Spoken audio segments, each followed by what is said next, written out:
नवीन जी हैदराबाद से।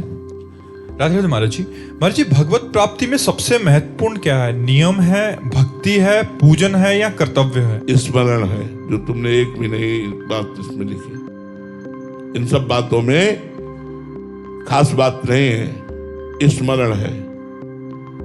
तद स्मरणेन परम व्याकुलते थी। एक क्षण के लिए भी भगवान का विस्मरण होने पर परम व्याकुलता हो जाना, ये भक्ति का चरम स्वरूप है। तो ये तो सब सहयोगी बातें लिखी, मुख्य बात तो आपने लिखी नहीं। मुख्य बात है भगवत स्मरण, हर समय नाम जप करना, भगवान की स्मृति में रहना।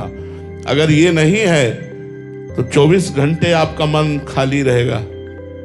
थोड़ी देर सेवा कर ली, थोड़ी देर पाठ कर लिया, थोड़ी देर नियम संयम, इसके बाद नाम जप, मंत्र जप, भगवत स्मृति। निरंतर भगवत स्मृति ही वास्तविक भक्ति का स्वरूप है। देवर्षि नारद जी ने बताया है, तदर्पिता अखिलाचारिता तद स्मरणेन परम व्याकुलतेति। समस्त कर्म भगवान को अर्पित हो और भगवान का विस्मरण होने पर परम व्याकुलता पैदा हो, यही भक्ति का स्वरूप है। सक्षम जी। राधे राधे महाराज जी। गुरुदेव भगवान, नाम जाप की कितनी संख्या के पश्चात वो स्थिति आ जाती है कि मन में कोई प्रश्न ही ना रह जाए? इसका निर्णय नहीं किया जा सकता, क्योंकि नाम जाप आप कितनी भावना से करते हैं। अगर आर्त और दैन्य होकर के प्रेम में भरकर पुकारा जाए तो एक नाम से भगवान का प्रादुर्भाव हो जाएगा। एक बार जिन नाम लिए हित सो होए अति दीन, ताको संग न छाड़ही ध्रुव अपनो कर लीन। एक बार अभिमान रहित होकर आर्त भाव से, दैन्य से, प्रेम में भरकर एक नाम पुकारा जाए तो भगवान उसका संग कभी नहीं छोड़ते और उसको दर्शन दे देते हैं। अब बोलो, एक नाम में भगवान का दर्शन हो सकता है, लेकिन शर्त है अभिमान रहित, दैन्य और प्रेम युक्त। अब ये अभिमान रहित होना, दैन्यता आना, प्रेम युक्त होना कितना समय लगेगा, अब ये तो भगवान जाने। इसीलिए हम कितने समय में सारी कामनाओं को शांत करके भगवान के चरणों में बढ़ते हैं, इसमें हमारी लगन काम करेगी। इसमें संख्या नहीं काम करेगी, इसमें लगन काम करेगी। हम कितनी लगन से नाम जप करते हैं, कितने भाव से नाम जप करते हैं, कितनी आसक्ति पूर्वक नाम जप करते हैं, वही प्रभाव दिखाएगा। अगर हमारा एकाग्रता पूर्वक नाम जप हो तो कम नाम जप से ही बहुत जल्दी उन्नति हो जाएगी। एकाग्रता, नाम का दर्शन करते हुए, नाम का श्रवण करते हुए, नाम में आसक्ति रखते हुए। तो भाई ये तो बोला नहीं जा सकता कि इतने नाम जप करो भगवान मिल जाएंगे, इतना नाम जप करो तो शांति आ जाएगी। अब पता नहीं कितने जन्मों के पाप आपके कौन कौन से जमा है, उनको नष्ट करने के लिए नाम भगवान को कितना समय लेना पड़े। तो इसलिए ये भगवान के ऊपर छोड़ करके अपने को निश्चिंत होकर नाम जप करना चाहिए। जितना अधिक नाम जप करोगे उतने भगवान की कृपा से आपके हृदय में शांति, आनंद और निष्कामता बढ़ेगी। दशरथ जी महाराष्ट्र से। राधे राधे महाराज जी।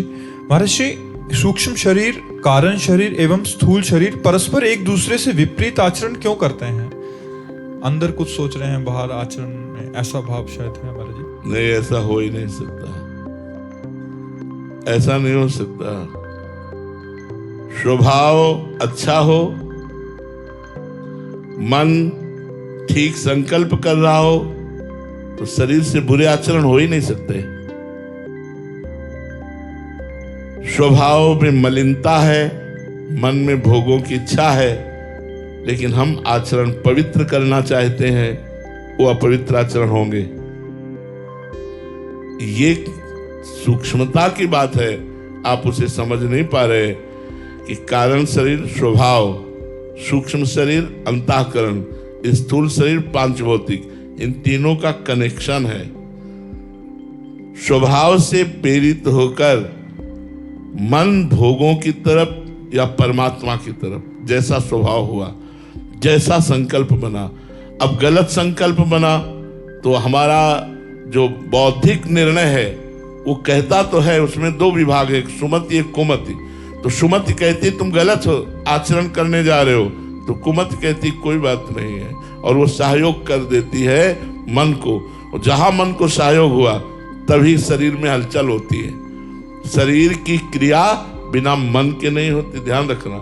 जैसे एक मच्छर काटा, अब अंदर सूचना दी गई, त्वगेंद्री ने मन को, ये सब सेकंड में होता है, त्वगेंद्री ने मन को सूचना दी कुछ यहां है, बुद्धि ने निर्णय किया हाँ है, बुद्धि ने मन को आदेश किया, मन ने इस त्वगेंद्री में क्या हुआ इस जानकारी के लिए कर्मेंद्री हस्तेंद्री को आदेश किया, वो तुरंत वहां गई, मसल दिया। मसलते समय त्वगेंद्री के स्पर्श से अनुभव हुआ अच्छा मच्छर था।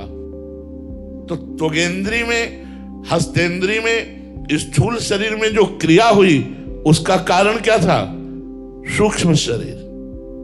सूक्ष्म शरीर में जो क्रिया हुई उस स्वभाव के अंतर्गत हुई।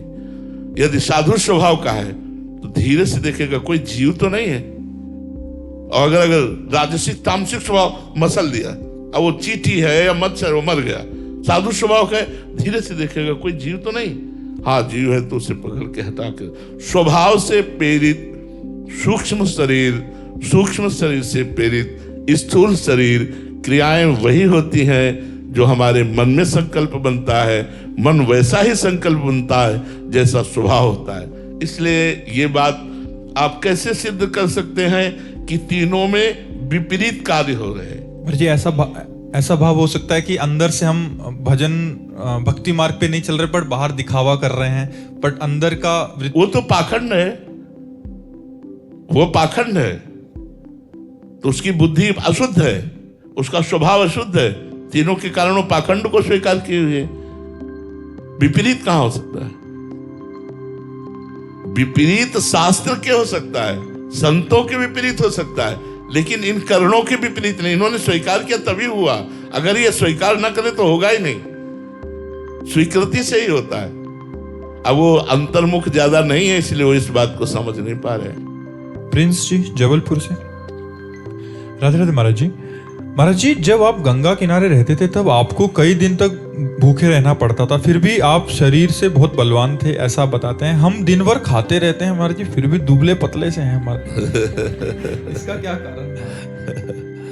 हम प्रसन्न रहते हैं। आज भी हम अभी अपने जनों से किसी से कह रहे थे कि हमें रोग के चिंतन करने का स्वभाव नहीं है। हम ना चाहते हैं कि हमारा कभी चिंतन शरीर या रोग का हो, इसलिए हम प्रसन्न रहते हैं और प्रसन्नता के कारण हम स्वस्थ रहते हैं। भयानक रोग होने पर किडनी फेल है, रोज डायलिसिस हो रहा है, और पर हम एक अपने को स्वस्थ मानते हैं, हम बीमार नहीं मानते, और भगवान का चिंतन और ऐसी हम दिनचर्या बनाते हैं जिससे हम ये सोच ही ना पाए कि हम रोगी हैं। तो स्वस्थता प्रसन्नता से जुड़ी हुई है। नहीं आप चाहे रबड़ी पाओ, आपको टेंशन में रख दिया जाए तो आप स्वस्थ नहीं रहेंगे। आप नमक रोटी पाओ और आप प्रसन्न रहो तो आप में बहुत बल तेज आदि आ जाएगा। तो गंगा जल में संपूर्ण सामर्थ्य है, जैसे गौ के दुग्ध में वैसे गंगा जल में हमने अनुभव किया है। गंगा जल में वो सब पोषक तत्व हैं जिनसे आदमी मरेगा नहीं और पौष्टिक बलवान होकर के चलेगा। 2-4 दिन थोड़ा नए में लगेगा ऐसा, पर अभ्यास करने पर, जैसे नर्मदा जी हैं, गंगा जी हैं, इनके जल में पोषक तत्व है जो हमें चाहिए जीवन जीने के लिए, वो उसमें है। तो जैसे भूख से व्याकुल होकर गंगा जल भरपेट पीते थे, हमें बिल्कुल वैसे ही पावर आता था जैसे गाय का दूध पीने पर। हमें कभी निर्बलता का, आज भी निर्बलता का अनुभव नहीं, यद्यपि हमारी सामर्थ्य नहीं कि मैं खड़ा होकर चल पाऊं, लेकिन हमारे अंदर उत्साह इतना है कि मतलब स्वस्थ पुरुष को भी हम कुछ नहीं सोचते, ऐसा स्वस्थता है अंदर, प्रसन्नता है, वो भगवान की शरण के कारण। तो बात भोजन की नहीं है, बात चिंतन की है कि आपका शरीर दुबला पतला या मोटा होना कोई खास बात नहीं, स्वस्थ होना, प्रसन्न रहना, सही चिंतन होना, ये बात देखी जाती है कि आप स्वस्थ हैं, मतलब प्रसन्न हैं, आपका चिंतन ठीक चल रहा है, ये खास बात होती है। तो भगवान की कृपा से भूखे रहने पर भी चिंतन नहीं बिगड़ता था। अगर अन्न का चिंतन हो तो फिर बिगड़ जाए। चिंतन भगवान का रहता था और गंगा मैया का दुग्ध पान करके पुष्ट रहते थे। बहुत प्यार गंगा मैया ने दिया है, बहुत प्यार। गंगा मैया का हम कभी विस्मरण नहीं कर सकते। जब गंगा जी की याद आती तो बस जैसे माँ, ऐसे हमारी गंगा जी थी। गंगा जी ने हमें पोषण, ज्ञान, वैराग्य, भक्ति सब मार्ग से पुष्ट किया गंगा मैया ने। धन्य है जो गंगा जी का सेवन करते हैं, वो धन्य है और एक दिन धन्यता का अनुभव करेंगे। गंगा जी कोई साधारण नहीं, ब्रह्म द्रव है, साक्षात भगवत स्वरूप है, श्री कृष्ण स्वरूप है। भगवान शंकर ने अपने मस्तक पर इसीलिए धारण किया। गंगा जी अपार महिमा युक्त है। तो गंगा जल पीने मात्र से ऐसा बल। अब तो लगभग 28 वर्ष 29 वर्ष हो गए होंगे गंगा जी की धारा नहीं देखी, क्योंकि वृंदावन खंडवास और वैसी दिनचर्या है। पर मन कभी कभी व्याकुल होता है। वो गंगा के किनारे का दृश्य जो है वो हृदय को चुराता है। यार क्या जीवन था, किसी से कोई संपर्क नहीं, कोई मतलब नहीं, आकाश वृत्ति से जो मिल गया खाया नहीं, गंगा किनारे पड़े, हर समय भगवदानंद में डूबे। ये कोई सत्य वस्तु नहीं है, आप सच्ची मानिएगा। ये सब माया का प्रपंच है और यहाँ कोई प्यार करने वाला नहीं मिला मुझे आज तक संसार में।